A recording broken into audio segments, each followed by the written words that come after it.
África. O que vem à sua mente quando ouve esse nome? Um país? Um continente? Um povo? Escravidão? O continente da África, ou melhor dizendo, Alkebulan, que é uma denominação comum do continente entre diversos povos da região, é riquíssimo em diversidade cultural. Através da tradição oral, sua história tem sobrevivido ao longo dos séculos, apesar de constantes ataques e saques, não somente ao território africano, mas também à vida das pessoas que ali nasceram e foram arrancadas de sua terra. O colonialismo, processo violento que tirou a vida de muitas pessoas, lançou mão da tentativa de apagar a história e a cultura de um continente inteiro. Você se lembra de ter estudado alguma coisa sobre África em suas aulas de história? Conhece sobre as independências dos países africanos? Ou somente de nosso país e das potências ocidentais?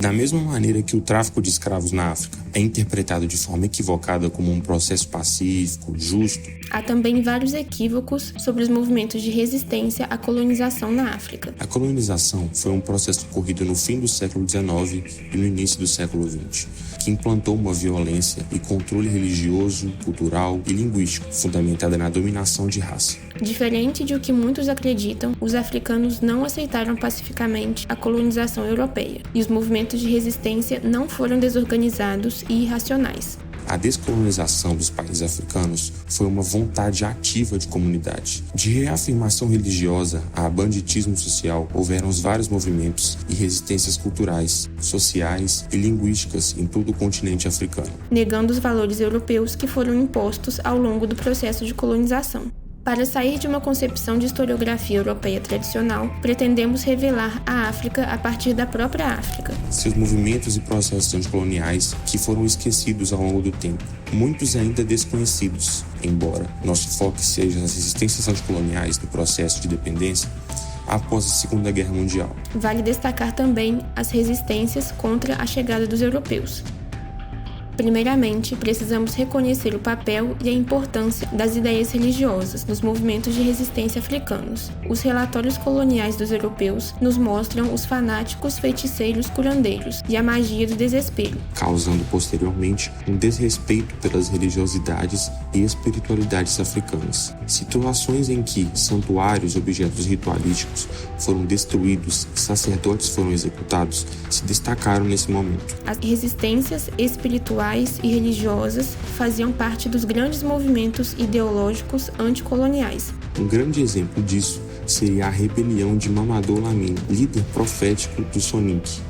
Entre 1898 e 1901, Lamine organizou suas tropas muçulmanas do Alto Senegal em torno de uma revelação divina de que eles deveriam se rebelar contra os franceses colonizadores. Desde seus primeiros sermões em público, Mamadou Lamine procurou transferir a crise para o plano religioso, pregando a estrita doutrina sanúcia que proibia aos muçulmanos viver sob uma autoridade não islâmica, o que foi suficiente para garantir a espontânea adesão do Soninke ao seu programa.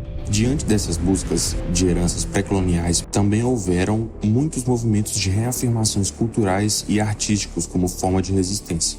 A literatura, especialmente, teve papel fundamental no processo de construção de sentidos de anticolonialismo, africanismos e nacionalismos. Naquele período, não havia uma separação entre a arte e a militância. Tanto que muitos políticos se interessaram na poesia e tiveram um papel artístico no país. Vários escritores e intelectuais de vários países africanos se destacaram nestes processos de independência e pós-independência da África, como, por exemplo, Léopold Sédar Senghor, Yambu Oulugen, Chinua Achebe, Wole Soyinka, Abena Busia, entre muitos outros. O movimento artístico, além de lutar pela independência, servia para denunciar uma injustiça e reivindicar os direitos dos africanos. Inclusive, quando a injustiça for cometida por africanos contra outros africanos, sendo assim não somente um movimento nacional, mas um movimento de negritude. Não basta escrever um canto revolucionário para participar da Revolução Africana. É preciso fazer esta revolução com o povo. Com o povo e os cantos surgirão sozinhos e por si mesmos. Para ter uma ação autêntica, é necessário ser pessoalmente uma parte viva da África e de seu pensamento. Um elemento dessa energia popular inteiramente mobilizada para a libertação, o progresso e a felicidade da África. Não há nenhum lugar fora desse combate único nem para o artista.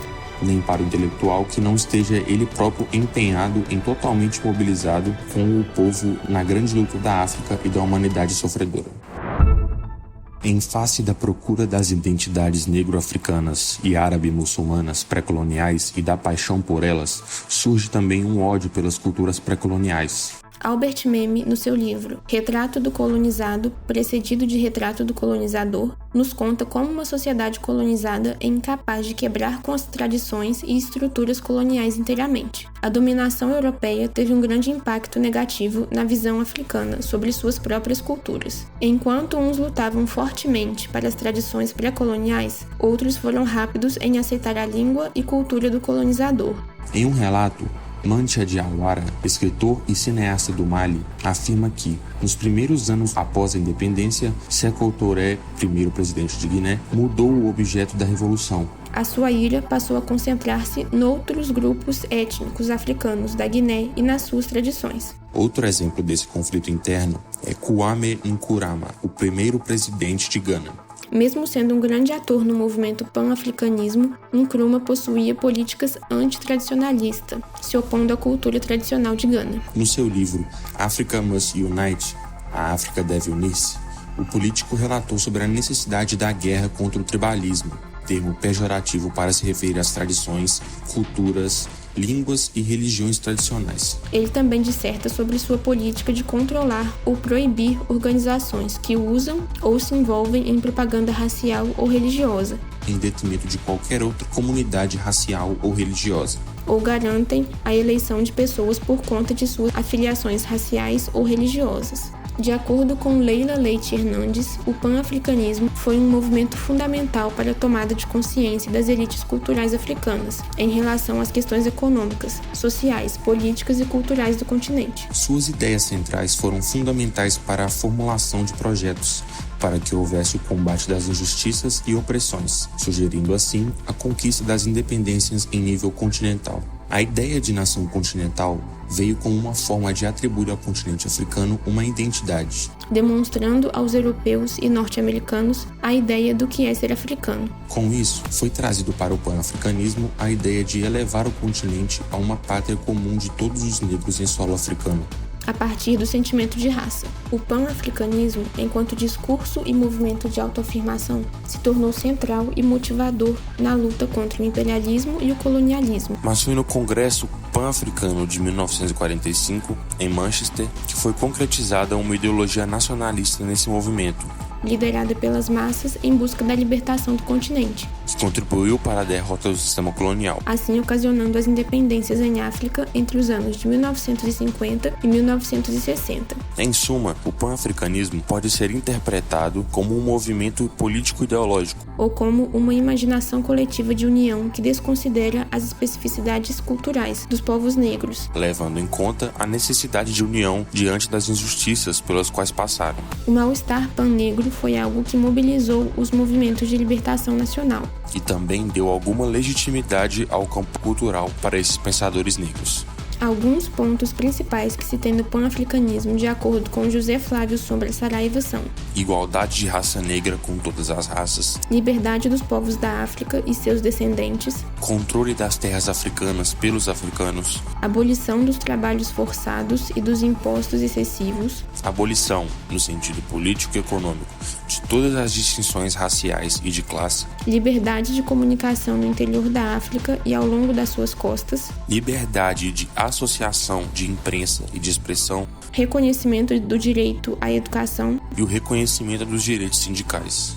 A importância de retratar a independência dos países africanos em sala de aula serve para demonstrar que as pessoas do continente foram as protagonistas no processo de independência, reivindicando aos colonizadores o direito à autonomia política, cultural e econômica, demonstrando resistência à colonização, promovendo a guerrilha contra os colonizadores e também por meio de formas diplomáticas, e utilização de línguas e culturas como forma de unificação através de cultura, literatura, imprensa e teatro, e também recorrendo ao auxílio da ONU em alguns países. Se faz válido ressaltar que foram utilizadas várias táticas de resistência, não sendo possível fazer uma generalização de qual tática pode ter sido utilizada em cada região ou país.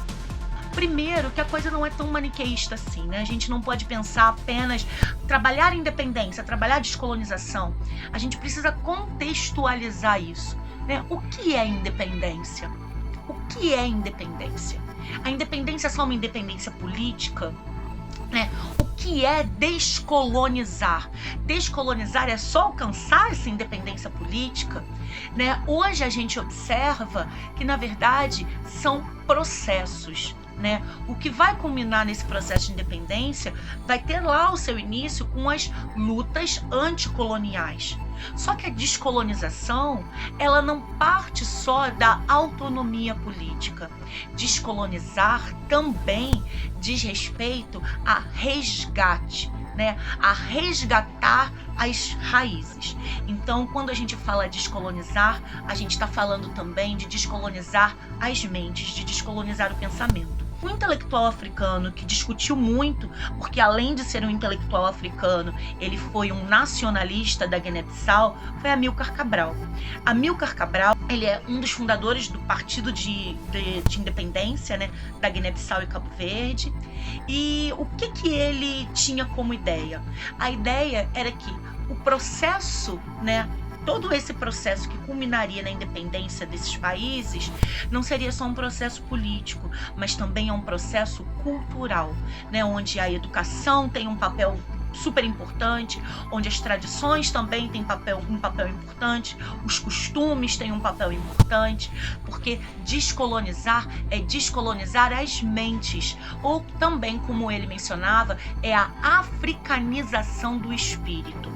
Não adianta pensar num processo de independência apenas pela autonomia política, até porque a gente vive num mundo globalizado. Né? A gente vive aí por uma perspectiva de economias que são dependentes, mas de valorização nacional. Oui, l'indépendance, pourquoi faire? Pour nous, d'abord, pour être nous-mêmes, pour être des hommes africains, avec tout ce qui nous caractérise, mais en marche pour une vie meilleure et que puisse nous identifier chaque jour davantage avec les autres hommes dans le monde. E aí a gente entra por um outro aspecto, né? Que eu costumo conversar muito isso com os alunos em sala de aula. E dá para você ter esse papo, dá para você manter essa conversa com alunos a partir do 7º ano, tá? Em problematizar isso a partir do 7º ano.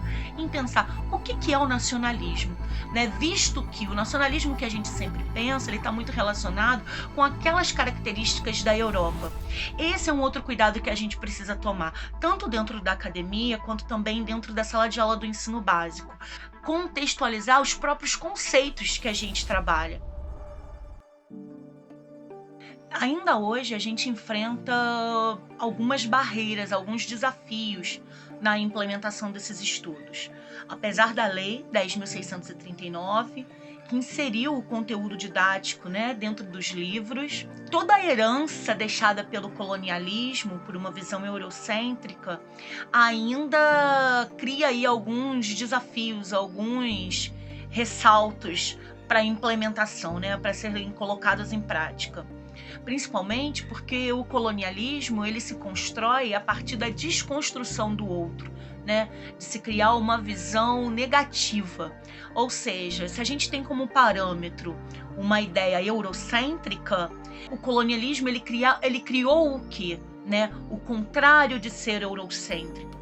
Então nós temos, por exemplo, a criação de que na Europa se faz arte, na África se faz artesanato. Na Europa nós temos as religiões, né? E aí os alunos estão acostumados a estudar toda uma visão política, por exemplo, do cristianismo, da Igreja Católica, né? A própria reforma protestante. Porém, quando se estuda, né, a cultura africana, é a crendice, é a feitiçaria. Então, é ainda a partir, né, desses parâmetros que a gente esbarra no conteúdo em sala de aula. Então, quando às vezes a gente vai falar, vamos estudar a África, professora, mas a gente vai estudar macumba, né? Mas a macumba num tom sempre pejorativo. Então, quando os alunos vieram me perguntar, né, qual é a importância do ensino da África em sala de aula, a importância do ensino da África em sala de aula é exatamente para promover uma educação antirracista. O Brasil é o segundo maior país com população negra no mundo, ficando atrás apenas da Nigéria. E com isso, se faz de extrema importância o ensino sobre o continente africano, para que possamos entender a nossa história, cultura e características. A inserção do ensino de história da África nas escolas serve para que haja uma construção de uma identidade positiva das culturas do continente africano e até das afro-brasileiras, fazendo com que tenha um trabalho sobre os estereótipos com relação à África, havendo uma desmistificação. Que deu uma relevância a esse que era um livro fotográfico, artístico, né? E essa era a ideia, né? Era trazer a partir da fotografia, trazer um conteúdo, trazer uma referência das origens do nosso povo para a esmagadora maioria das pessoas, para quanto mais possível de pessoas impactadas. E eu não tinha ideia do poder que esse projeto ia ter. Eu só tive ideia, só caiu a ficha quando o livro já estava publicado. Eu estava dando uma palestra numa escola estadual aqui de São Paulo, numa comunidade em Heliópolis, com, obviamente, 150 jovens, majoritariamente negros. E no final da palestra, uma menina levantou o braço e falou: César, eu gostei muito da sua palestra, e mostrou suas fotos, porque ela fala das origens da minha religião. Eu sou do candomblé e os meus amigos não respeitam a minha religião. Aí eu chamei ela ao palco, dei um livro para ela de presente, falei: parabéns pela sua coragem, a sua religião não é pior ou melhor do que nenhuma outra, mas você é afrodescendente, né? A menina fez assim: não sei, veja bem. Aí eu fiquei, peraí, aí eu olhei pra plateia e falei assim: quem acha que os seus tataravós vieram da África? As pessoas não têm coragem de levantar o braço. Então ali eu percebi o tamanho da dificuldade que a gente tem de se aceitar afrodescendente. Apesar do estabelecimento da Lei 10.639, em 2003, que tornou obrigatório no Brasil o ensino sobre história e cultura afro-brasileira, incluindo a história da África e dos africanos, vemos que conteúdo sobre a África ainda se vê distante em muitos aspectos. Realizamos uma pesquisa através de formulários para serem respondidos online, devido à impossibilidade de entrevistas presenciais por conta da pandemia do Covid-19, onde buscamos conhecer um pouco da relação entre os entrevistados e a relação deles com o ensino de história da África. Dividimos a pesquisa em 2 formulários, um voltado para professores de história de vários níveis escolares e outro para o público geral. Portanto, vale salientar que a maior parte dos entrevistados foram estudantes universitários, não somente do curso de História. Com relação aos profissionais da área da educação, 40% dos pesquisados não estudaram sobre a história da África durante sua formação escolar ou acadêmica. Enquanto na outra pesquisa, 20% das pessoas afirmaram não ter estudado a história da África durante o período na escola, curso pré-vestibular ou faculdade. E 69% afirmaram que estudaram, porém de forma superficial.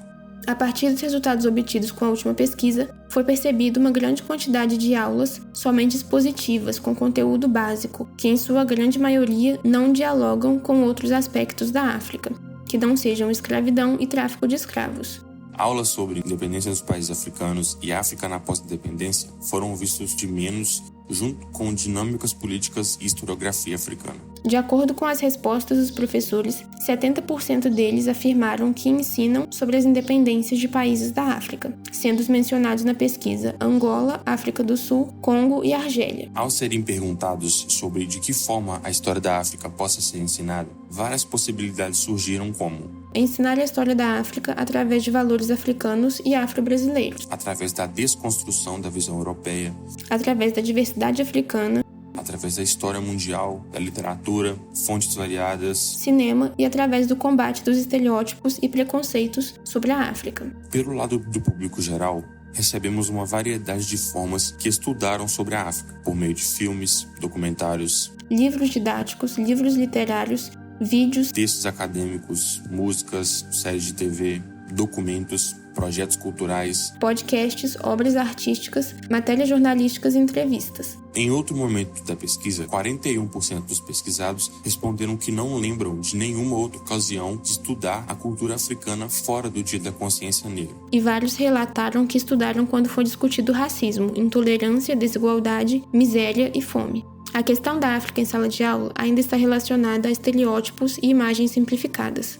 Os conteúdos sobre a África no Brasil, na verdade, são sobre o Brasil e em seus problemas sociais. Onde está a história da África e dos africanos no currículo escolar? O ensino sobre África não é impossível, não deve ser uma aula básica. Possuímos vários meios de passar informações para chamar a atenção de alunos sobre a África e sua história a partir de si mesmo. O cinema é um recurso muito utilizado para o ensino de história da África e dos africanos. Porém, poucos sabem que a Nigéria é um dos maiores produtores de cinema do mundo. Que a gente tem uma dificuldade muito grande em ter informação sobre o cotidiano, sobre enfim, como é que vivem essas pessoas hoje nessas diversas regiões da África. E eu acho que isso tem uma parcela de responsabilidade dos meios de comunicação, que não fazem isso chegar até aqui.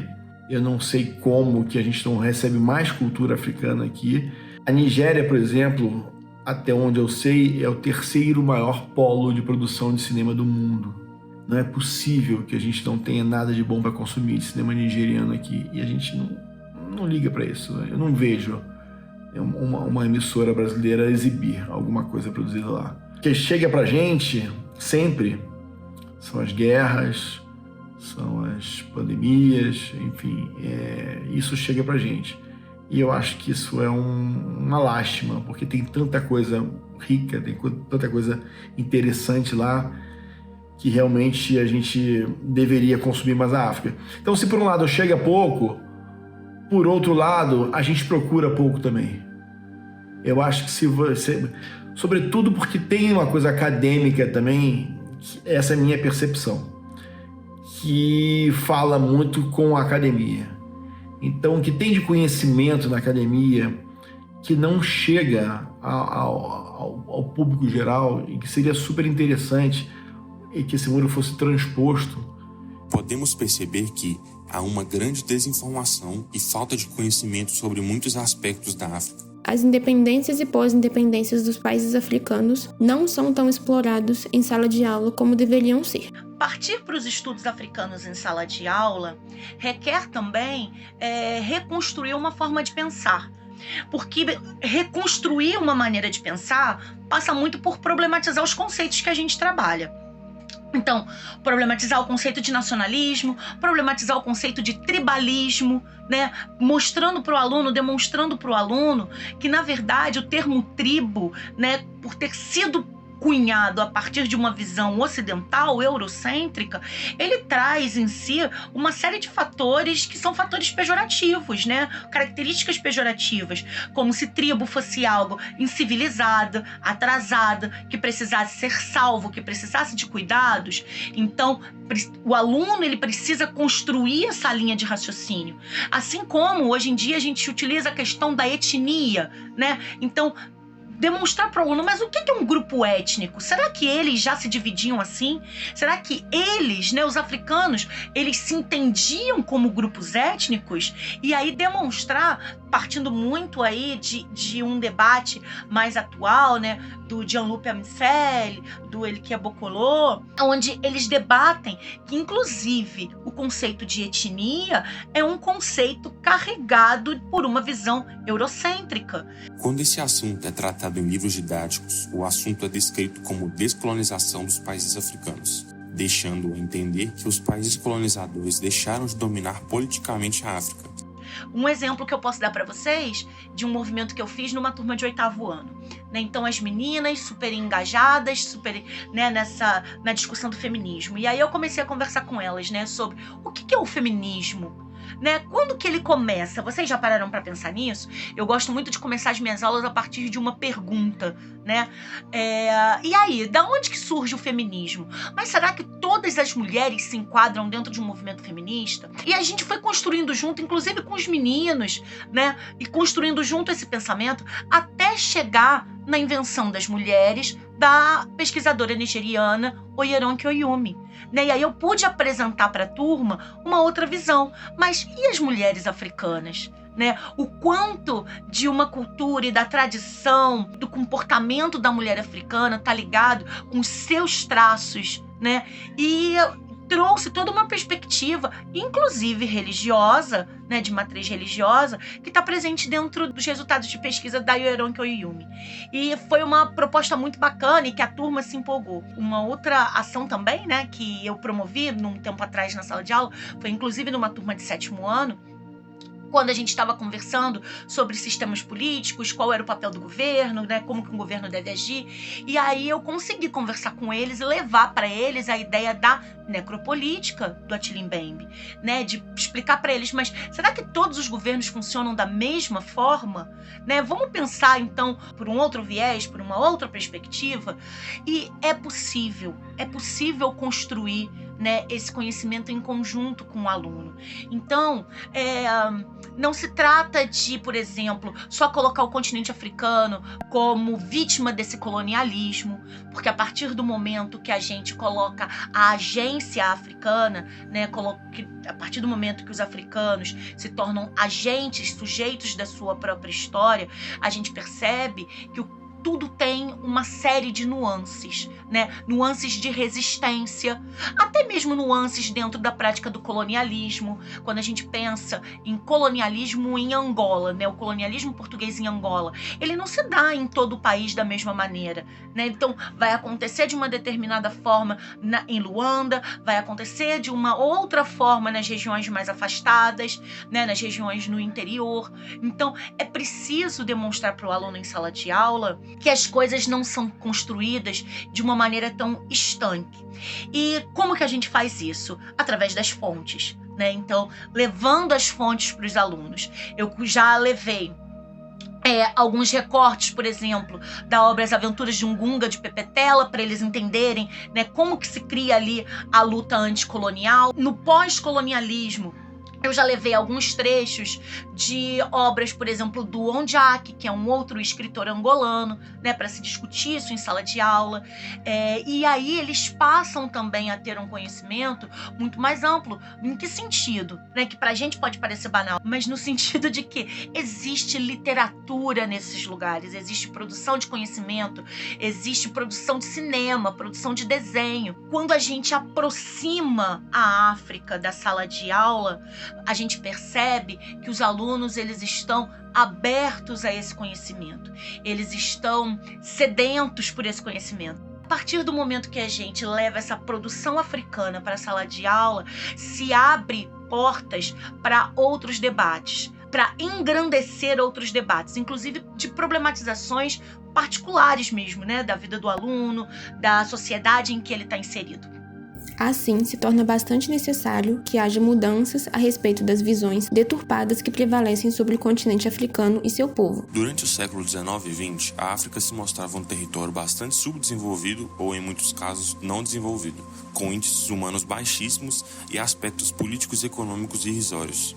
Adaptações econômicas a nível macroanálogas à globalização moveram as economias de todos os países do continente, elevando a qualidade geral deles, fazendo com que esse período seja chamado de Nova Década da África. O crescimento do PIB africano nos últimos 2 anos foi aproximado a 5%, conforme os dados do Fundo Monetário Internacional e do Banco Mundial disponíveis. Desde 2002, é visível que houve um aumento nos números internos e os mesmos só tendem a crescer, embora exista uma crise global, a qual afeta os principais parceiros da África, que são a América do Norte e Europa. Como a professora Priscila Henrique Lima afirmou, o ensino sobre a África promove uma educação antirracista. Portanto, a compreensão sobre as histórias e as culturas dos povos africanos nos ajudam a compreender a cultura afro-brasileira.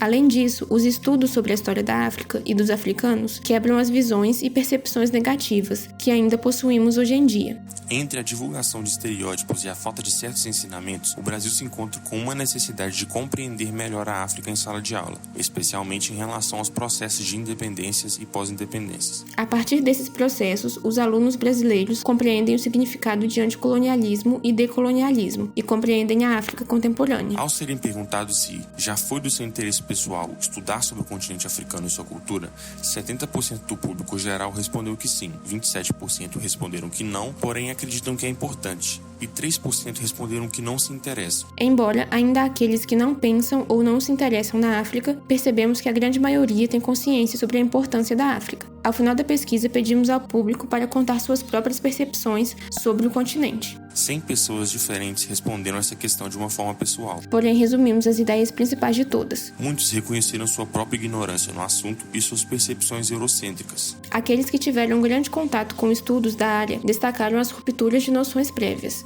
Houve uma grande quantidade de críticas à mídia brasileira, ao ensino básico atual e à falta de divulgação do conteúdo sobre a África. Destacamos agora algumas das nossas preferidas. Eu acho que justamente pelo fato do Brasil ter uma forte presença da matriz africana em sua cultura, a história da África antes da interferência de colonizadores ou mercadores de escravos, assim como também antes do imperialismo, deveria ser mais estudada e discutida entre os alunos de nível médio. Eu mesmo apenas sei o que procurei saber por curiosidade, além do pouco que foi visto na escola, não me aprofundando em muitos temas. Eu gosto muito do tema e quando fiz a disciplina de História da África, tive diversas rupturas com o que pensava e acreditava saber sobre o continente. Acredito que haja uma pluralidade muito grande de histórias e culturas, algumas que se perderam depois do violento processo de colonização, outras que simplesmente não nos interessamos o suficiente para conhecer, mas que estão prontas para serem estudadas e difundidas. Então, tenho muita vontade de aprender mais sobre o assunto e estou no aguardo da Fernanda, professora de História da África do FJF, disponibilizar um tópico sobre. Agora fica uma pergunta para vocês, caros telespectadores. Como foram suas experiências com a África nas aulas de História? Suas percepções sobre as independências africanas foram mudadas? Vocês pretendem se informar mais sobre esses conteúdos? África. O que vem à sua mente quando ouve esse nome?